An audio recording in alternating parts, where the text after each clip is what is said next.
end of you. Hey man, we got Mr. Nightmare, man. Thank y'all for giving me. Hey, thank y'all for goddamn. You know what I'm saying? Give me the 4K. I don't think. Did I post how many videos I said I was gonna post? Hell no, I was lying like a bitch. So this my last week smoking, bro. I'm probably gonna smoke blacks on this channel. If y'all see me after this week smoking on this channel, it's probably gonna be just blacks, black and miles and shit like that. If that. So this my last week smoking in general. So I'm trying to go enjoy this shit. I mean, I ain't gonna start making YouTube videos, but you know, y'all get what I'm trying to say. But yeah, thank y'all for giving me the 4K, man. We got Mr. Nightmare. I rarely do Mr. Nightmare video, but I've been seeing y'all request do more of your videos, which I really fuck with Mr. Nightmare, and I fuck with Mr. Baller. Like both of them motherfuckers tell some good stories, and it be stories I ain't even never heard of. Like, and I watch all the crime shows, like Detective Joe Kid, all that shit. I watch all that shit, man. The whole ID channel I fuck with. Like, some of these shits, some of these crimes I be seeing, I never heard of before. And it's just crazy how you could just think how much evil some people did, you know, in real life. Like, so. And really, these videos help you be more aware of your surroundings, really. If you want to be technical. You want to be technical.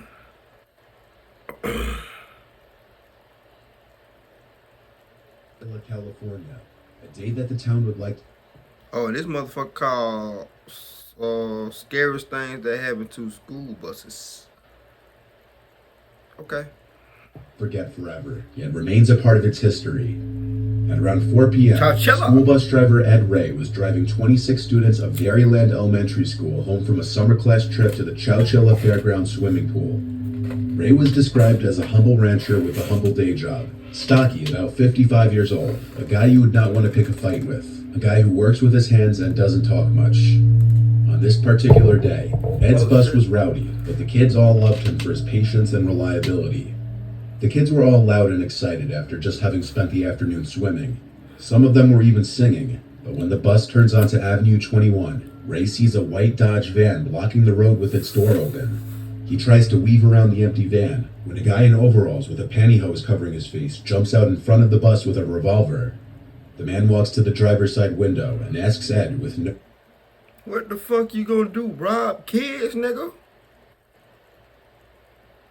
My bad, y'all. intimidation in his voice. Would you open the door, please? Ed opens it. Two more identically dressed figures jump in, one with a rifle, which is quickly pointed at Ed. Everybody goes to the back of the bus. The one without a rifle starts to drive, and the one with the revolver hops in the van to follow them. They drive about a mile and park the bus in a bamboo thicket. The entire ride was apparently so silent that it added to the pure horror of it. Damn. The bus was hidden near the Chowchilla River, and 12 kids were ushered into the white van that was following the bus. Ray and the other 14 kids got into the back of the second van that was waiting at the location, this one green. There was a partition separating the driver's seat to the back of the van, and all the windows were sealed. Ed and all the kids sat in the backs of these vans for 11 whole hours in the pitch black and The fact that you could plan some shit like this is mind blowing, man. Now if they kill all them goddamn kids, these motherfuckers is sick. I ain't never heard this story before, but if they kill all these kids, these motherfuckers is sick. And I hope. I ain't gonna say that. heats, all the while scared for their lives, not knowing what was going to happen next. Some of the older kids started to sing songs to try to lighten the incredibly horrible setting and make the younger kids feel better. Songs like If You're Happy and You Know It. Meanwhile, back in town, it only took 15 minutes. I wish I would be motherfucking kidnapped by a motherfucker with pantyhose on their motherfucking head and a fucking revolver. And you up here singing, if you're happy, and I would slap the dog. I'll slap the fuck out you. If you saying some shit like that and I just got kidnapped. Why would you say that and we got kidnapped? You know damn well we ain't happy. That's the most... You could have sang anything else. You didn't have to cut me off. You could have sung that. You could have sung some Rocket Band or some shit. You could have sung Elvis fucking Presley in that matter. If you happen, you know it, bitch. You could have sung ABCs. 1, 2, 3s. Something. Not if you're happy that you know it. Some of the older kids started to sing songs to try to lighten the incredibly horrible setting and make the younger kids feel better. Songs like If You're Happy and You Know It. Meanwhile, back in town,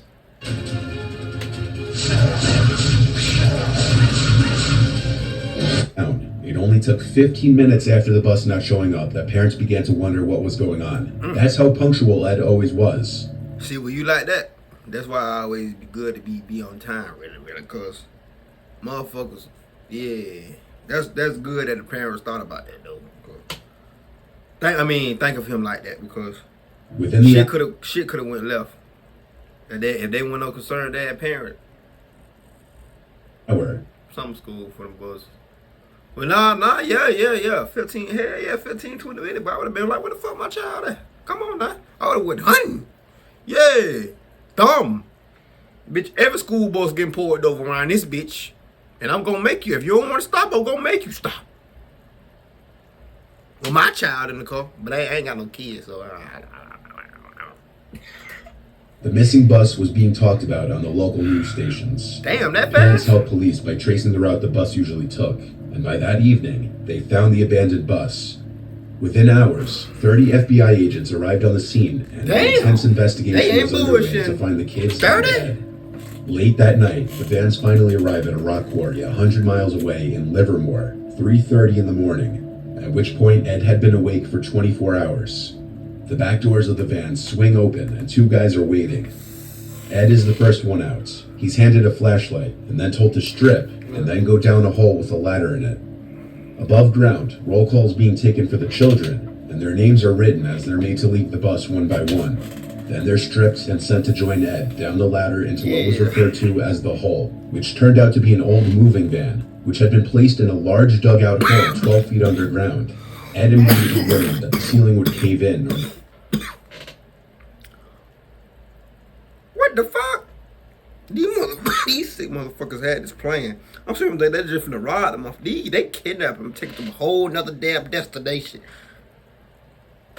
That they'd suffocate. However, there were two air shafts, hoses that ran above ground to a tree. There were also some mattresses on the ground and a pathetic amount of necessities.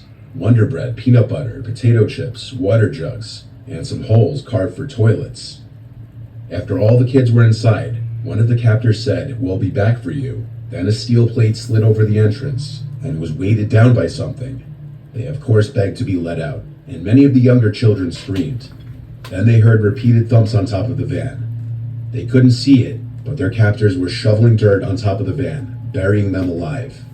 Panic ensued in the trailer when it was like, you gotta be a sick motherfucker to bury all those fucking kids alive, man. Y'all, it's crazy motherfuckers out here in this world, dog. I hope the police KILL. They ass. Realized what was happening. Ed tried his best to keep everybody calm. Ed and Michael Marshall, the oldest kid in the group, who was 14, started to push at the lid to try and open it, but it was pointless. So by now, Ed instructed everyone to eat and get some rest. 12 hours later, the food was all already consumed, and the ventilation system that was keeping the van cool stopped working, and the hot July air started to fill the tight space. Oh. They finna die, man. What the fuck? What the fuck, man? That's crazy. On top of that, the roof of the van started to cave in, and Ed knew time was very limited. The survivors, now adults, recount that around this time, as the walls and ceiling of the van were caving in and there was no food left, that they were starting to realize they wouldn't likely make it out of this alive. Ed and Michael started to pile up the mattresses in the trailer to get to the roof, which had been covered with a heavy sheet of metal and weighted down with two 100-pound industrial batteries. After hours of effort, Ray and Michael wedged the lid open with a piece of wood and moved the batteries. They then dug away the remainder of the debris blocking the entrance. 16 hours after they had entered the van, the group emerged and walked to the quarry's guard shack, where a security guard called the police. Ed and the children were brought to a nearby jail, where they were fed and interviewed by police. Yes, sir. I'm glad they survived. Yes, sir. Now it's time to get these bitch ass. Yeah. I was gonna say the N word, but you know how YouTube is sometimes. I don't feel like going through that. So the captors were three men, Frederick Newall Woods, James Schoenfeld, and his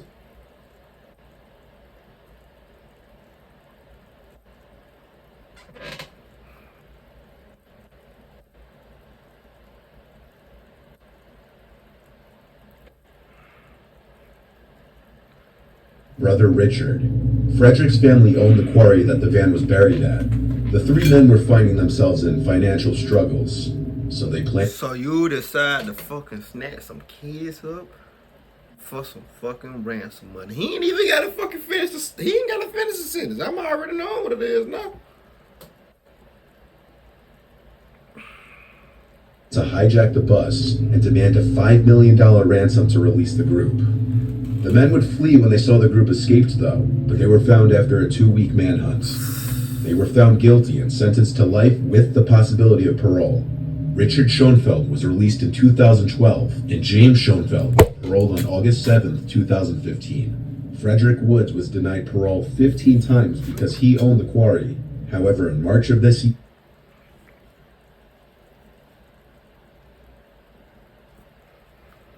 This shit I be talking about, man. Now, if he was black, I don't try to throw racism and everything all the time, but if he was black,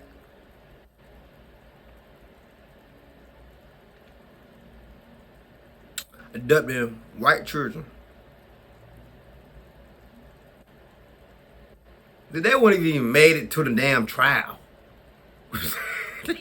They wouldn't even made it. Richard Schoenfeld was released in 2012, and James Schoenfeld was paroled on August 7, 2015. Before they could do it to more kids. Was denied parole Before they could do it to more 15 kids, times right? because he owned the quarry. However, in March of this year, he was granted parole as well. Rightfully so, people of Chowchilla and people around the world were sickened at the fact that the three men who committed this kind of monstrous act could ever roam the streets again. If Michael and Ed hadn't stepped up and dug the group out of that van, they likely would not have survived. Ed Ray died at 91 in May 17th of 2012, but he is still to this day remembered as a hero.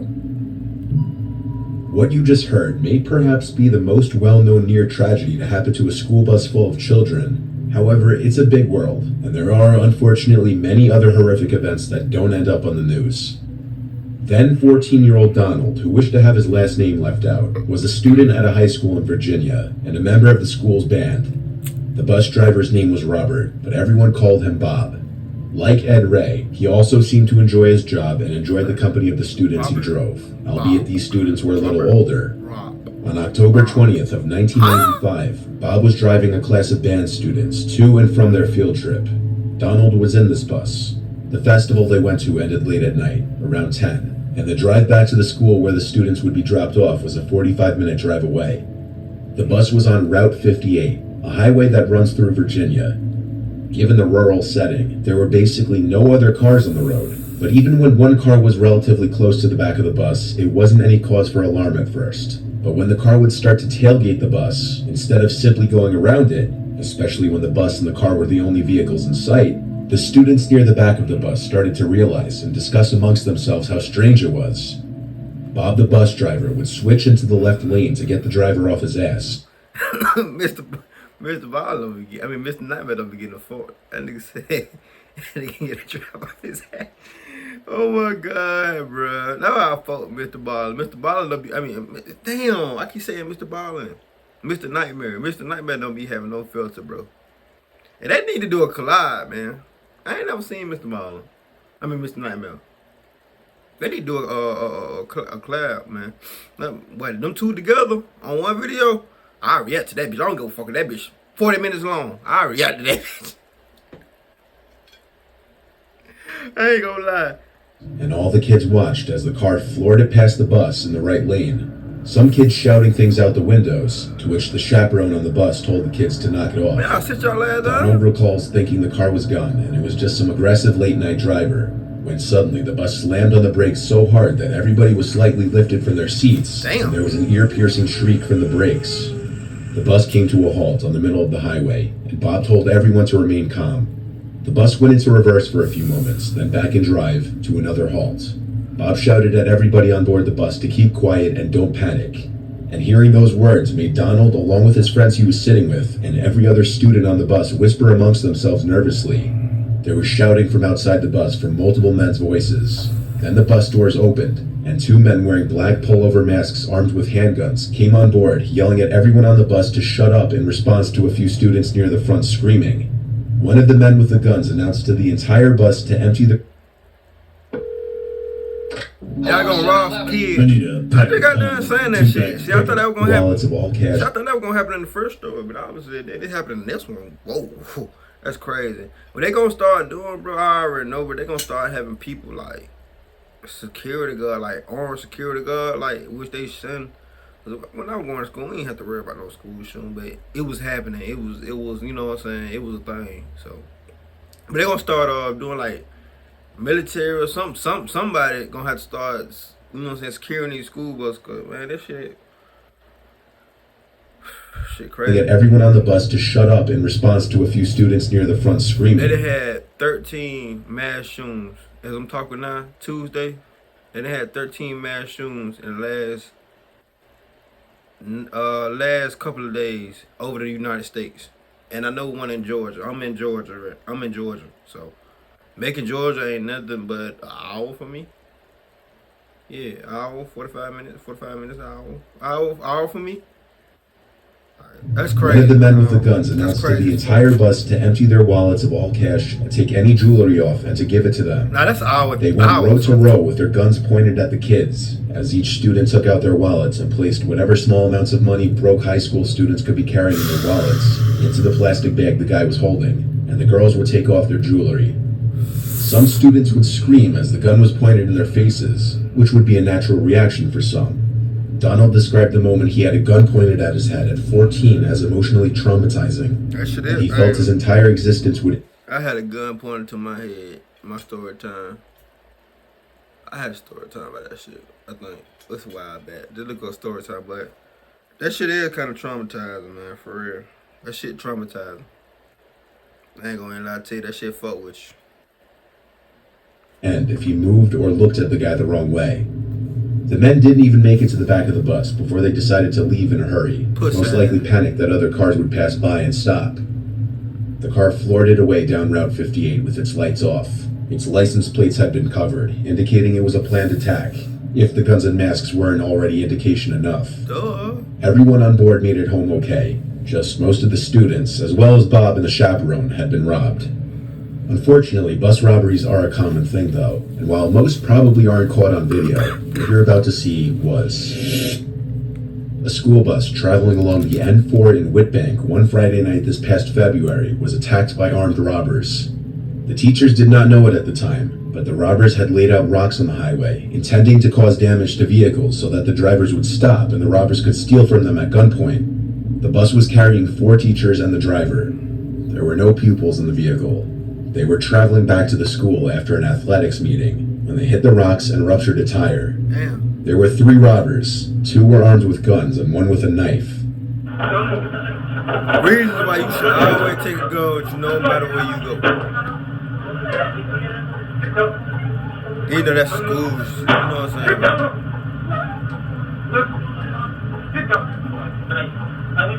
That nigga got that. That nigga got a Smith, don't he? Give me a pistol. That's Give me a pistol. that's a Glock. That's a Glock. The assailants stole cell phones, cash, jewelry, and a smartwatch. The bus driver was hit in the face with a gun and sustained a minor jaw injury, but that was the only injury. The robbers then fled the scene, and eventually a tow truck later pulled over to assist. One of the teachers borrowed the tow truck driver's phone and called her fiancé, who notified the authorities. Police soon arrived, and an investigation began. But I wish my motherfucking fiancé would call me first. You better call the fucking police. They can get to you faster than I can, baby. I room for you, but they gonna make it before I do. Call the police. Don't call me first. Don't call me. I come. You gotta call them first before they come. For them robbers won't come back. The robbers have still not been identified. Since buses can carry a lot of people, depending on the intent of the people looking to target them, they may see extra dollar signs just based on the amount of people on board alone. Damn. Even though you don't often hear about these things happening on the news, they do happen. In such situations where people are armed with guns, it's always best to just comply with their orders.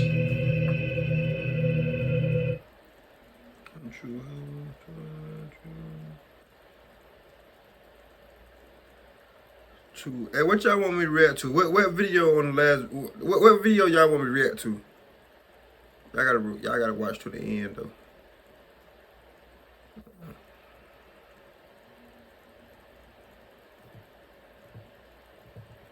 Damn, that's crazy as fuck. That first one got me. That first one got me, bro. That first one still got me over here shocked. I ain't gonna even count to y'all. That shit still got me shocked though. But yeah, man. Give your thumbs up, like, subscribe. See how motherfuckers on the next video. Subscribe to my second channel if y'all haven't already. I keep stressing that. I can't stress that enough. Thank y'all for the 4K. That being said, give your thumbs up, like, subscribe, and let me know what Mr. Violent video y'all want me to react to. That I just, you know what I'm saying, the 3. I just, at the end, make sure y'all got down. Send me which one to react to next. That being said, give your thumbs up, like, subscribe, see how motherfuckers on that video. Let's ride. Walk down, what you say when you talk about me?